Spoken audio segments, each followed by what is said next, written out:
Good morning, afternoon, or evening. Welcome to our Physical Education podcast. Today we have a very interesting theme, martial arts. When we think about martial arts, we usually think about Asia. However, most people in different cultures around the world have their own form of it.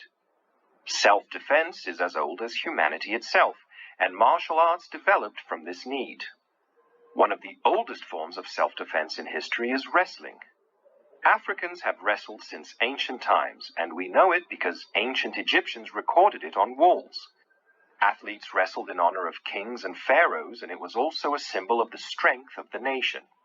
The first records date back to 2300 BCE, and they mention Nubian fighters. According to the oral tradition of the Nuba people, wrestling was inspired by the movements of certain animals and insects, similar to Chinese kung fu. Another curious African martial art is Nguni stick fighting, also called Zulu stick fighting. The Zulu people are the largest ethnic group in South Africa, but some of them also live in Lesotho, Zimbabwe, and Eswatini. The interesting thing about the Zulu stick fighting is that there is no specific training to learn this technique.